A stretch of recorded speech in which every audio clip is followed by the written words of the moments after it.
जो सैनिक पिछले 7 महीने से देख रहे हैं, सरकार ने हमारी संज्ञान नहीं लिया, एक हमारे को इतना भी जहमत नहीं समझी कि कम से कम हमारा एक जो है छोटी सी टीम को बुलाया जाए कि भाई आपकी क्या तकलीफ है। 7 महीने से बड़े बड़े आंदोलन किए, जंतर मंत्र हो, रामलीला मैदान हो, लेकिन सरकार ने जहमत नहीं समझी है। अब मैं उन सैनिकों से अपील करता हूं कि आप जो अंधभक्ति है, जो बीजेपी की अंधभक्ति है, उसको छोड़ दीजिए। मैं कहता हूं मुद्दत से मौका मिलता है, आपके पास मौका है, मैदान में कूदना पड़ेगा हम लोगों को। जब तक हम इनको पिछले को बने रहेंगे, इनके जूते चप्पल उठाते रहेंगे, ये सैनिक नेता हमें कुछ किसी औकात में नहीं समझेंगे। अभी आपने देखा होगा एक जब अग्निपथ योजना आई, जब एक कैलाश विजयवर्गीय जैसी उसकी शक्ल वैसी उसकी जो स्टेटमेंट थी कि अगर जो रिटायरमेंट होकर आएंगे अग्निपथ वाले, वो बीजेपी के कार्यालयों पर चौकीदार का हम उसको मतलब आप ऐसी आपको सैनिक भाइयों, आपकी औकात सिर्फ चौकीदार की रखते हैं और आप इनकी दलाली में लगे। मैं कहता हूं वो सैनिक नहीं हो सकता, सैनिक का खून भी नहीं हो सकता जो नेताओं की दलाली करता है। धिक्कार है ऐसे सैनिक के ऊपर, थूकते हैं ऐसे सैनिक के ऊपर जो अपने आपको सैनिक कहलाता है।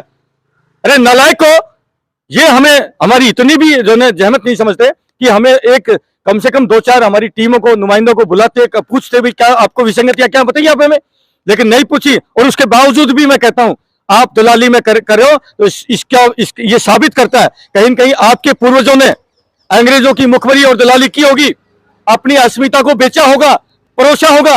उन्हीं की औलाद, क्योंकि दलाल की औलाद दलाली करेगी, क्रांतिकारी क्रांतिकारी रहेगा। आम के पेट पे केला नहीं लगेगा, आम के पेट पे आम लगेगा। दलाल का जिसका डीएनए था, जिसके पूर्वजों ने, जिसके माँ बाप दादों ने, हरामजादों ने अंग्रेजों की मुखबरी दलाली की होगी, उन्हीं के बेटे पोते आज नेताओं की दलाली में लगे हैं। मुझे कहने में कोई गुरेज नहीं है।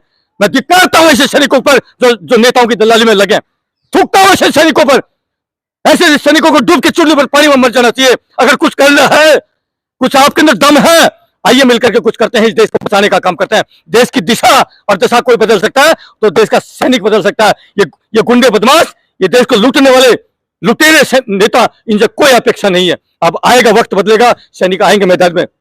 बेटा वक्त बदल चुका है, ये इस देश की जरूरत है, हमारी नेता बनने की जरूरत नहीं है। इस देश को, मां भारती को, इन सैनिकों की जरूरत है। हमने देश की सीमाओं को बचाया, अब देश को अंदर से भी बचाना पड़ेगा। आज मेरा देश बारूद के ढेर पर लाके खड़ा कर दिया। जाति में, धर्म में, मजहब में आप नफरतों की आग रखी है। इस देश के अंदर उन्होंने जो जहर घोला है, उस जहर को मिटाने का काम ये फौजी भाई करेंगे। क्यों? हमारी सैनिक की कोई जात नहीं, धर्म नहीं होती। जब सैनिक सीमा पर खड़ा होता है और जब वहां शहीद होता है, किसी जात धर्म के लिए होता है, देश के लिए शहीद होते हैं। आज इन्होंने जो नफरतों की आग बोई है, बीज बोया है, इसको भी बचाने का काम ये फौजी करेंगे। वो मुझे पूरा यकीन है, जिस भाई सैनिक भाई के अंदर, अरे जिसकी रगों में सच्चा खून होगा वो आएगा जरूर हमारे साथ। और जो होगा दलाल, और दलाल इन गद्दारों की सारी पार्टियों में दलाली करेगा। दलाल की औकात ही दलाली करने की होती है, इससे ज्यादा कुछ नहीं होती। मैं फौजियों को भी, ये जो है सिर्फ स्पेशली फौजियों को मैं कहना चाहता हूँ ये बात। मुझे बड़ी पीड़ा होती है जब मेरा एक फौजी भाई किसी नेता की दलाली करता है। धिक्कार है, नेता गुंडा बदमाश 2 कौड़ी का टूट था, आप उसकी दलाली में लगे। मैं तो अपना नंबर छोड़ता हूं, मेरा नंबर है 8368002355। सुबेदार वीर सिंह चौहान मेरा नाम है। और अपील करता हूं, जो सच्चा क्रांतिकारी है, जो जिसकी रगों में सच्चा खून है, इस मां भारती का, अपने माँ बाप का, इस वीडियो को इतना फैलाइए कि पूरे एक सैनिक तक पहुंच जाए। और जो दलाल है, उस दलाल को मिर्ची लगाने के लिए बोला है। दलालों को, क्योंकि देश को अगर बेचा, आप सब्जी मंडी में जाइए, सब्जी मंडी में दलाल पूरी सब्जी को बेच देते हैं। आप कहीं किसी महकमे में चले जाइए, जितने अगर आज बेचा है तो दलालों ने बेचा है, अगर देश को भी बेचा तो दलालों ने ही बेचा है। इसलिए दलालों से सावधान हो जाओ। जो दलाल दलाली करता है नेताओं की, उन हरामखोरों ने इनको सिर पर बिठा लिया। पैर की जूती पैर में ठीक होती है। नेता हमारे नौकर हैं, नौकर, लेकिन हमने उनको बाप बना लिया। उनको पूजते हैं, ऐसे करते हैं। नेताजी पैरों में जाते हैं, पैरों में गंगा जी बह रही नेताजी का।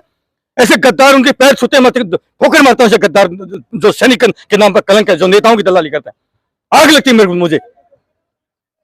वो चीज में आप बहुत अच्छे से समझ गए होंगे कि वाकई इन्होंने जो बोला है वो दिल से बोला है। यार समझने की बात है, देखिए पहले हम लोगों को मुगलों ने गुलाम बनाया, फिर अंग्रेजों ने बनाया, अब इन राजनीतिक पार्टियों ने बना लिया। और जब तक हम इस गुलामी से बाहर नहीं निकलेंगे, तब तक हम कैसे अपने आत्मनिर्भर कैसे बनेंगे। सरकार कहते हैं कि हम आत्मनिर्भर बने, और कैसे बने? हम तो गुलाम हैं, पहले अंग्रेजों के, फिर मुगलों के, और अब इन राजनीतिक पार्टियों के। गुलामी से बाहर निकलेंगे तब जाकर तो आत्मनिर्भर बनेंगे। और जब आत्मनिर्भर बनेंगे तब हम अपना हक मांगेंगे, और जब हक मांगेंगे तो तब हमको हमारा हक मिलेगा। भाई साथियों, आत्मा तो बोल रहा हूं, जिसके अंदर आग नहीं लगी ये वीडियो देख करके ना, उसका खून तो असली हो नहीं सकता। उसका खून असली नहीं हो सकता, वो दूषित खून की औलाद है। मेरी प्रार्थना है, अगर जो क्रांतिकारी है, आइए मिलकर के कुछ नया इतिहास रचेंगे। बहुत हो चुका इन टुच्चे गुंडे नेताओं की पिछले को करते हुए, बहुत हो चुका। आइए मैदान में जंग में इस देश को बचाना इन गद्दारों से। खा लिया इन भेड़ियों ने नोच करके इस देश को, पूरा देश बर्बाद कर दिया इन गद्दारों ने। आज देश की जो हालत, मेरा देश सोने की चिड़िया था, आज भी देश में सोने की पैसे की नदियां बहती हैं, लेकिन वो सारी नदियां बह करके जाकर इन गद्दार नेताओं के घरों में सूख जाती हैं। आज गरीब आदमी बेचारा 2 वक्त की रोटी के लिए लाले पर रखे हैं। इसलिए मेरी प्रार्थना है, जो भी भाई क्रांतिकारी है, आपसे प्रार्थना है, ठीक है, क्रांतिकारी है तो आइए मिलकर के कुछ नया इतिहास रचेंगे। बहुत हो चुका, इस देश की दिशा और दिशा अगर बदलेगा तो फौजी बदलेगा। इन नेताओं से कोई उम्मीद नहीं, कोई आशा नहीं है, क्योंकि हम पिछले 7 महीने से हमने इंतजार कर लिया, लेकिन सरकार ने जहमत नहीं समझी। अब वक्त आ चुका है उल्टी गिनती का सरकार का। इन्हीं सब शब्दों के साथ जय हिंद, जय भारत, धन्यवाद। चलो यार, कुछ एक बार क्यों ना इतिहास बदला जाए, क्यों ना एक इतिहास नया रचा जाए। जब हम फौजी मिल करके किसी का भविष्य बना सकते हैं, तो अपना भविष्य नहीं बना सकते क्या? एक बार क्यों ना 17 सितंबर को इस महारैली के अंदर और महारैली बना करके उन गद्दार राजनीतिक पार्टियों को यह सबक दिया जाए कि सैनिक एक है, जो लोग तुम्हारा भविष्य बना सकते हैं वो अपना भविष्य भी बना सकते हैं, और तुम लोगों का भविष्य सड़क पे दोबारा ला भी सकते हैं। बाकी बात अच्छी लगी हो तो वीडियो को शेयर इतना करना ताकि सभी पूर्व सैनिक भाइयों तक ये बात पहुंच जाए, और 17 सितंबर की जो महारैली है, एक बार वहां पर जरूर जरूर जरूर पहुंचे। जय हिंद, जय भारत।